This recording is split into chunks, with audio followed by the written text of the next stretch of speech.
యూదా వ్రాసిన లేఖ అధ్యాయం 1 యేసుక్రీస్తు సేవకుడు యాకోబు సోదరుడు అయినటువంటి యూదా తండ్రియైన దేవుని ద్వారా పిలువబడి ప్రేమింపబడి యేసుక్రీస్తులో భద్రం చేయబడిన వారికి వ్రాయునదేమనగా దేవుని అనుగ్రహం శాంతి ప్రేమ మీకు సమృద్ధిగా లభించునుగాక. దుర్బోధకులు ప్రియమిత్రులారా, మనమందరము కలిసి పంచుకుంటున్న రక్షణను గురించి మీకు వ్రాయాలనిపించింది. కాని మరొక విషయాన్ని గురించి వ్రాయటం చాలా ముఖ్యమనిపిస్తోంది.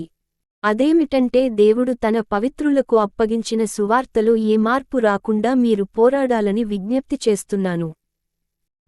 కొందరు దుర్బోధకులు మీలో రహస్యంగా చేరి ఉన్నారు. వీళ్లు శిక్షింపదగిన వాళ్లని చాలా కాలం క్రిందటే లేఖనాల్లో వ్రాయబడింది. వీళ్లు దేవుణ్ణి వ్యతిరేకించువారు. వీళ్లు దైవానుగ్రహాన్ని ఉపయోగించుకుంటూ అవినీతిగా జీవిస్తారు. వీళ్లు మన ఏకైక ప్రభువు పాలకుడు అయిన యేసుక్రీస్తును నిరాకరిస్తూ ఉంటారు. మీకీ విషయాలన్నీ తెలుసు. అయినా కొన్ని విషయాలు జ్ఞాపకం చెయ్యాలని అనుకుంటున్నాను. ఈజిప్టు దేశంలో బానిసలుగా ఉండిన తన ప్రజలకు ప్రభువు స్వేచ్ఛ కలిగించాడు. కాని ఆ తర్వాత వాళ్లలో విశ్వాసం లేని వాళ్లను నాశనం చేశాడు. తమ స్థానాలను అధికారాలను వదిలిన దేవదూతలను దేవుడు చిరకాలపు సంకెళ్లతో అంధకారంలో బంధించి ఉంచాడు. చివరి రోజుదాకా అదేవిధంగా బంధించి ఉంచుతాడు. సొదొమ గొమొర్రా పట్టణాల ప్రజలు వాటి పరిసర పట్టణాల్లోని ప్రజలు లైంగిక అవినీతికి అసహజమైన లైంగిక సహవాసాలకు లోనైపోయారు. అందువల్ల వాళ్లు శాశ్వతమైన మంటల్లో శిక్షననుభవించారు. తద్వారా ఈ సంఘటన కూడా ఇతరులకు నిదర్శనంగా నిలిచిపోయింది. వాళ్లలాగే కలలుగనే ఈ దుర్బోధకులు తమ శరీరాల్ని మలినం చేసుకుంటూ అధికారాన్ని ఎదిరిస్తూ దేవదూతల్ని దూషిస్తూ ఉంటారు. కాని ప్రధాన దేవదూత అయిన మిఖాయేలు కూడా తాను మోషే దేహం విషయంలో వాదించినప్పుడు సాతాన్ని నిందించలేదు. వాణ్ణి దూషించలేదు. అతడంత ధైర్యం చెయ్యలేకపోయాడు. సాతానుతో ప్రభువు నిన్ను గద్దిస్తాడు అని మాత్రమన్నాడు. ఈ దుర్బోధకులు తమకర్థం కాని విషయాన్ని గురించి దూషిస్తూ మాట్లాడుతారు. తెలివిలేక లౌకికంగా అర్థం చేసుకుంటారు. పశువుల్లా వీటి ద్వారా నశించిపోతారు. వీళ్లు కయీను మార్గాన్ని అనుసరించారు. లాభం కోసం బిలాము చేసిన తప్పునే చేశారు. కోరహు వలె తిరుగుబాటు చేసి అతనిలాగే నశించిపోయారు. వీళ్లకు శ్రమ కలుగుగాక.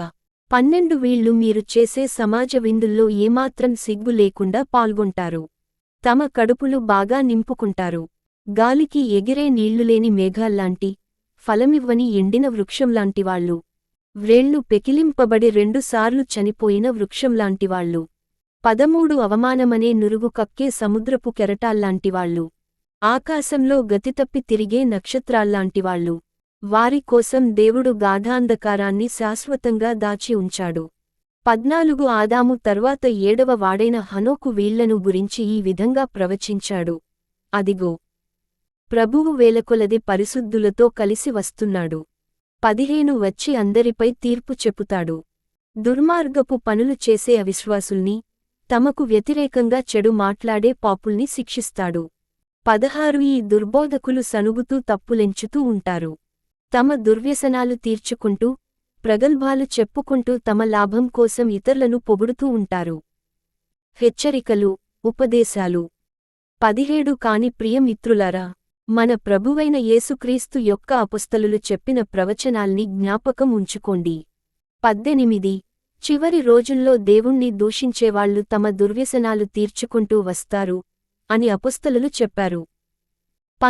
వాళ్లు ప్రస్తావించిన ఈ దుర్బోధకులే మిమ్మల్ని విడదీస్తారు. ఈ దుర్బోధకులు పశువుల్లా ప్రవర్తిస్తారు. వీళ్లలో దేవుని ఆత్మ ఉండదు. కాని ప్రియమిత్రులారా, మీలో ఉన్న విశ్వాసం అతి పవిత్రమైనది. దానితో మిమ్మల్ని మీరు అభివృద్ధి పరుచుకోండి. పవిత్రాత్మ ద్వారా ప్రార్థించండి. దేవుని ప్రేమను వదులుకోకండి. మీకు నిత్యజీవం ఇచ్చే మన యేసుక్రీస్తు ప్రభువు దయ కొరకు కాచుకుని ఉండండి. 22 సంశయాలున్న వాళ్ల పట్ల కనికరం చూపండి. 23 మంటల్లో పడబోయేవాళ్లను బయటకు లాగి కాపాడండి. దుర్నీతిలో మలినమైన దుస్తుల్ని వేసుకున్న వాళ్ల పట్ల మీకు అసహ్యము, భయము కలిగినా వాళ్ల పట్ల కనికరం చూపండి. 24 క్రిందపడకుండా దేవుడు మిమ్మల్ని కాపాడగలడు. మీలో ఏ లోపం లేకుండా చేసి తేజోవంతమైన తన సమక్షంలో నిలుపుకొని ఆనందాన్ని కలిగించగలడు. అలాంటి ఆయనకు 25 మన రక్షకుడైనటువంటి ఏకైక దేవునికి, మన యేసుక్రీస్తు ప్రభువు ద్వారా గొప్పతనము, తేజస్సు, శక్తి, అధికారము భూత భవిష్యత్ వర్తమాన కాలాలలో లభించుగాక. ఆమేన్.